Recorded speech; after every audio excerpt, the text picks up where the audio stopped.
ഈ പ്രഭാതത്തിൽ വാഴ്ത്തപ്പെടുമാറാകട്ടെ. കർത്താവിൻ്റെ സന്നിധിയിലായിരിക്കുന്ന എല്ലാ അഭിഷിക്തന്മാർക്കും അഭിഷിക്തമാർക്കും കർത്താവിൻ്റെ നാമത്തിലുള്ള സ്നേഹവും ക്രിസ്തീയ വന്ദനവും അറിയിക്കുന്നു. പ്രത്യേകാൽ യൂട്യൂബ് വഴി ഈ മീറ്റിംഗ് കേട്ടുകൊണ്ടിരിക്കുന്ന എല്ലാ അഭിഷിക്തന്മാർക്കും കർത്താവിൻ്റെ നാമത്തിലുള്ള സ്നേഹവും ക്രിസ്തീയ വന്ദനവും അറിയിക്കുന്നു. വളരെ പ്രാർത്ഥനയോടും തികഞ്ഞ ദൈവാശ്രയത്തോടും നമുക്ക് ഒരുമിച്ച് കർത്താവിൻ്റെ സന്നിധിയിൽ ആയിരിക്കാമല്ലോ. കഴിഞ്ഞ ഒരു ദിവസം മാത്രമല്ല, കർത്താവ് നമ്മെ വിളിച്ച് വേർതിരിച്ച അന്ന് മുതൽ ഇന്ന് വരെ കർത്താവ് നമുക്ക് നല്ലവനും വല്ലഭനും വാക്കു പറഞ്ഞാൽ മാറാത്ത ദൈവവുമായി നമ്മുടെ നടുവിൽ ഉണ്ടായിരുന്നല്ലോ. അങ്ങനെയെങ്കിൽ ഇന്ന് പകൽക്കാലം കർത്താവിൻ്റെ മുഖത്തേക്ക് നോക്കി ഉന്മയോടെ സ്തോത്രം ചെയ്യുവാൻ കർത്താവ് നമുക്കൊരവസരം കൂടെ ഒരുക്കിയതിനെ ഓർത്ത് കർത്താവിനെ സ്തുതിക്കുന്നു. ഒരു പ്രാവശ്യം കൂടെ എല്ലാവർക്കും സ്നേഹവും ക്രിസ്തീയ വന്ദനവും അറിയിക്കുന്നു. അല്പനിമിഷം ധ്യാനിപ്പാൻ 109 സങ്കീർത്തനം അതിൻ്റെ 1 വാക്യം, 109 സങ്കീർത്തനം അതിൻ്റെ 1 വാക്യം ഇങ്ങനെ വായിക്കുന്നു: എൻ്റെ പുകഴ്ചയായ ദൈവമേ, മൗനമായിരിക്കരുതേ. വളരെ അനുഗ്രഹിക്കപ്പെട്ട ഒരു വാക്യമാണ് ഇവിടെ നമ്മൾ വായിച്ചത്. Price the Lord. ഈ സങ്കീർത്തനത്തിൻ്റെ രചയിതാവ് ആരെന്ന് ചോദിച്ചു കഴിഞ്ഞാൽ ഇത് എഴുതിയിരിക്കുന്നത് വേറെ ആരുമല്ല, ദാവീദ് തന്നെയാണ്. ദാവീദ് പറയുകയാണ്, എൻ്റെ പുകഴ്ചയുടെ ദൈവമേ. Price the Lord. എനിക്ക് പുകഴുവാനൊന്നുമില്ല, എൻ്റെ പുകഴ്ചയായ ദൈവമേ. Price the Lord.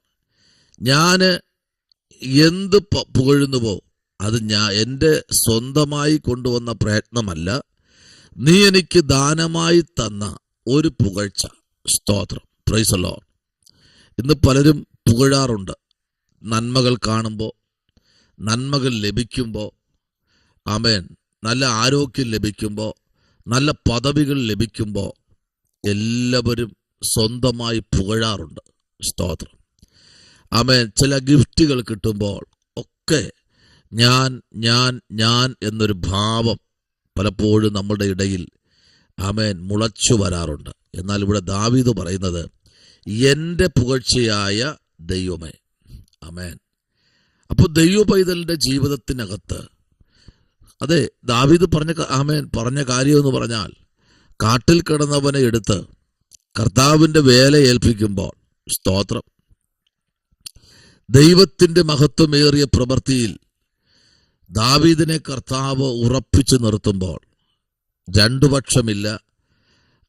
അതാ ദാവീദ് പറഞ്ഞത്, എൻ്റെ പുകഴ്ചയ്ക്ക് ഞാൻ എന്തെങ്കിലും പുകഴുന്നു എങ്കിൽ അതിൻ്റെ സർവ്വ ഉത്തരവാദിത്വവും കർത്താവെ നീയാണ്. ഏതെല്ലാം ഘട്ടത്തിലല്ലേ ദാവീദിനെ ദൈവം രക്ഷിച്ചത്, എന്തെല്ലാം പ്രശ്നത്തിൽ കൂടെ. തനിക്ക് രാജസ്ഥാനം കിട്ടിയപ്പോഴും, തനിക്ക് തന്നെ ദൈവം അഭിഷേകം ചെയ്ത് രാജാവായി പുറത്തെടുക്കുമ്പോൾ എന്തുമാത്രം ശത്രുക്കളല്ലേ ദാവീദിന് നേരെ ഇറങ്ങി വന്നത്. ഇതുവരെ ദാവീദ് കാത്ത ശത്രുക്കൾ, ഇതുവരെ ദാവീദ് ചിന്തിക്കാത്ത ശത്രുക്കളാണ് ദാവീദിന് നേരെ വന്നത്.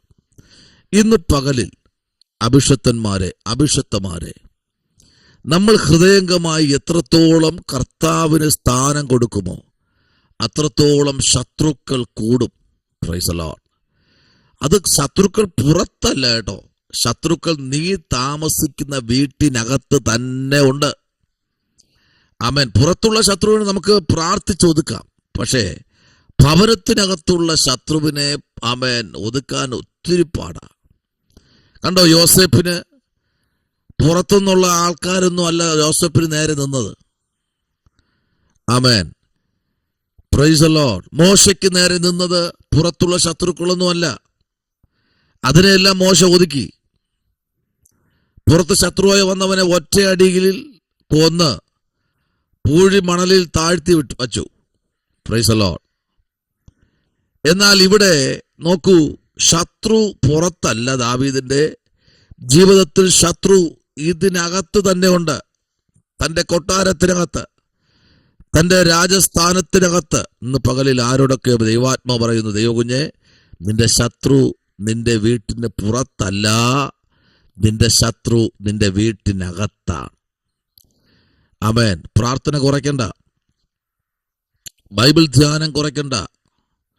പ്രശ്നങ്ങൾ കയറ്റിവിടുമ്പോൾ എനിക്കിത് മതി എന്ന് പറഞ്ഞ് മാറിയിരിക്കണ്ട.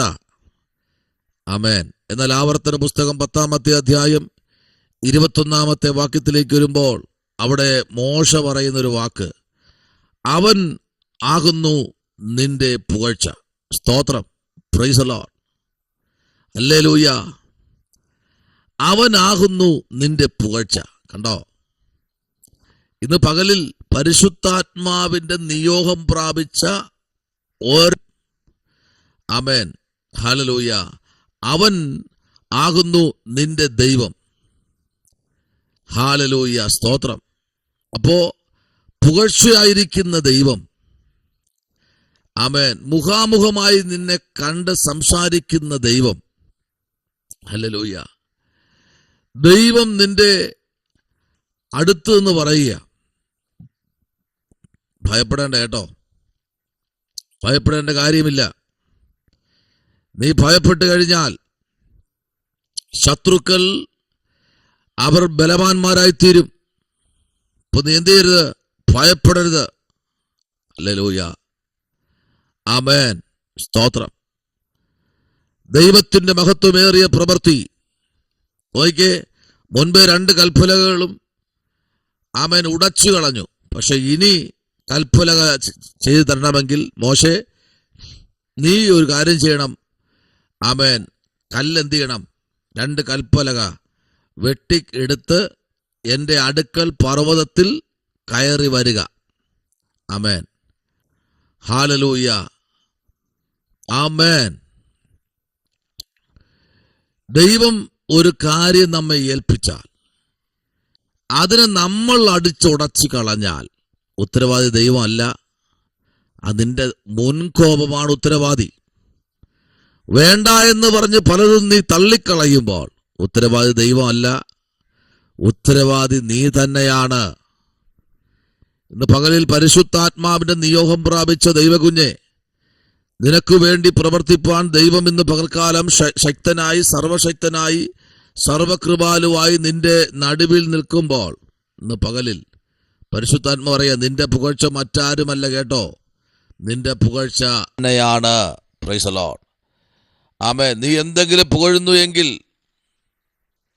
നീ എന്തെങ്കിലും പ്രശംസിക്കുന്നു എങ്കിൽ അതിന്റെ സർവ്വ ഉത്തരവാദിത്വവും ദൈവമാണ്.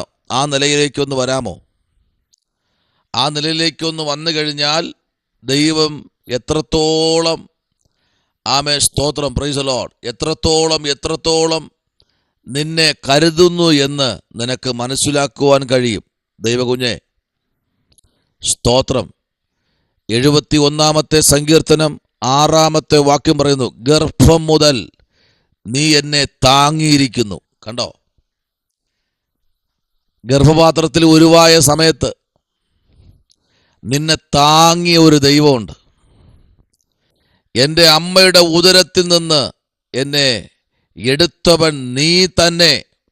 Hallelujah, hallelujah, praise the lord, ആമേൻ.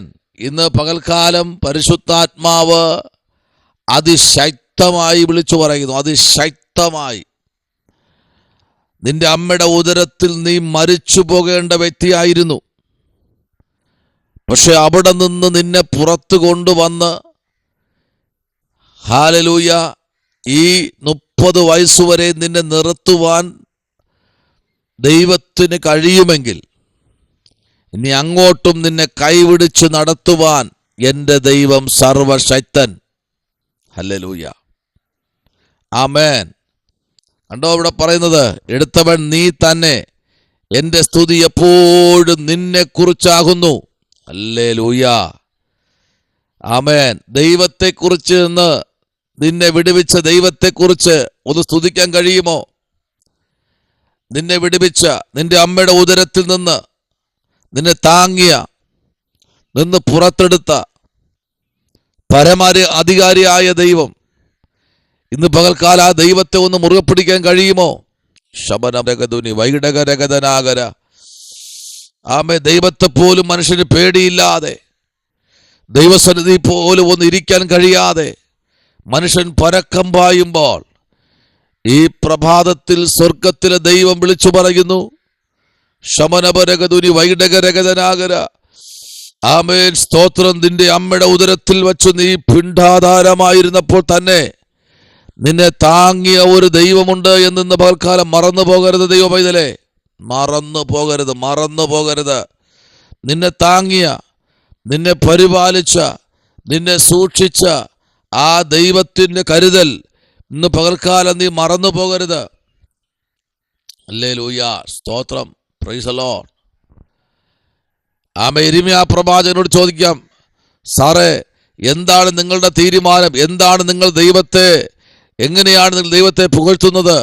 അപ്പോ യിരെമ്യാ പ്രവാചകൻ യിരെമ്യാവ് വിളിച്ചു പറയുന്ന ഒറ്റ കാര്യം, 17-ാമത്തെ അധ്യായത്തിന്റെ 14-ാമത്തെ വാക്യം പറയുന്നു, യഹോവേ, എന്നെ സൗഖ്യമാക്കണമേ, എന്നാൽ എനിക്ക് സൗഖ്യം വരും.